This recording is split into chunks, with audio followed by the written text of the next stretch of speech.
My name is Matthew Walker. I am a professor of neuroscience and psychology at the University of California, Berkeley, and I am the author of the book, Why We Sleep. We certainly know that a lack of sleep will actually prevent your brain from being able to initially make new memories. So it's almost as though without sleep, the memory inbox of the brain shuts down and you can't commit new experiences to memory. So those new incoming informational emails are just bounced and you end up feeling as though you're amnesic.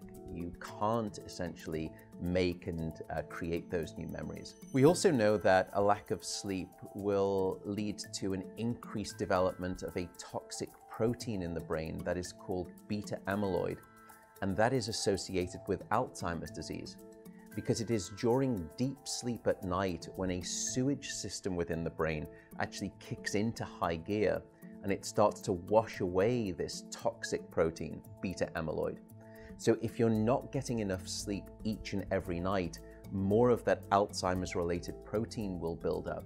The more protein that builds up, the greater your risk of going on to develop dementia in later life. What are the effects of sleep deprivation on the body? Well, there are many different effects.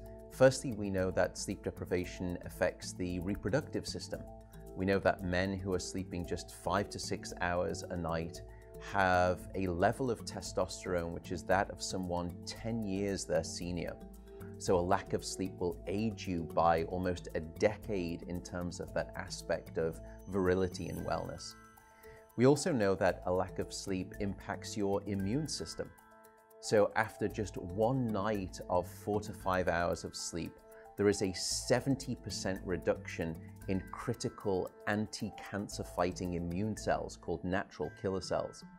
And that's the reason that we know that short sleep duration predicts your risk for developing numerous forms of cancer. And that list currently includes cancer of the bowel, cancer of the prostate, as well as cancer of the breast.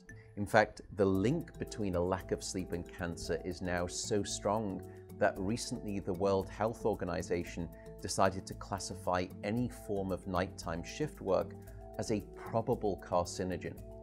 So in other words, jobs that may induce cancer because of a disruption of your sleep-wake rhythms. We also know that a lack of sleep impacts your cardiovascular system, because it is during deep sleep at night that you receive this most wonderful form of effectively blood pressure medication. Your heart rate drops, your blood pressure goes down. If you're not getting sufficient sleep, you're not getting that reboot of the cardiovascular system. So your blood pressure rises. You have, if you're getting 6 hours of sleep or less, a 200% increased risk of having a fatal heart attack or a stroke in your lifetime. There is a global experiment that is performed on 1.6 billion people twice a year, and it's called daylight savings time. And we know that in the spring, when we lose 1 hour of sleep, we see a subsequent 24% increase in heart attacks the following day. Another question perhaps is, what is the recycle rate of a human being?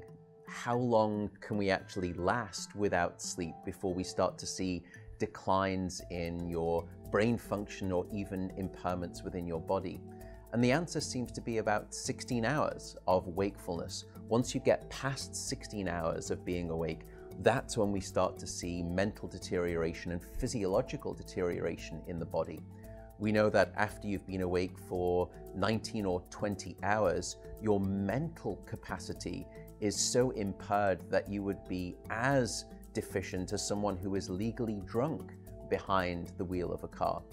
So if you were to ask me what is the recycle rate of a human being, it does seem to be about 16 hours, and we need about 8 hours of sleep to repair the damage of wakefulness. Wakefulness essentially is low-level brain damage.